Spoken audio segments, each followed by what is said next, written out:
got to do it all. Okay. How about $1? Oh, thank you, Eddie.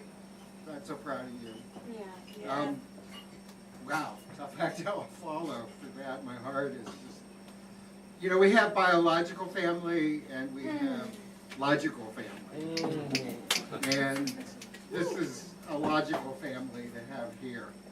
And we don't have a choice with our biological family. And I was going to start out by saying I was a bastard twice in my life. And I'm looking out here thinking, only twice?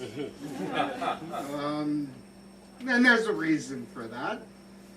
I come from a small town in Ohio. It was a great place to grow up, or so I thought. It was an ideal existence.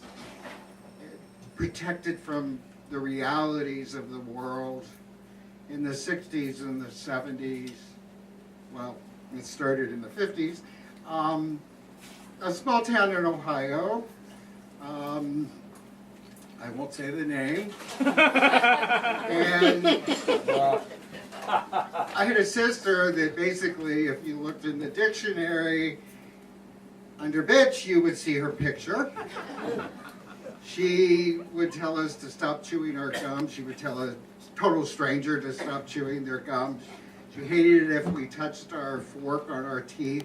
So we basically lived in terror around her. And luckily she was 8 years older and got out of the house. And I had a sister, Jennifer, who unfortunately died by, well, sadly died by suicide in 1995, who I say her name because she was a sister. The other one I call the living sister. And we had parents who grew up to depend on each other. Marion and Bob, bless their hearts. They were married, divorced, married, divorced, married to each other. Get it? I was a bastard twice in my life. So they called it World War I and World War II.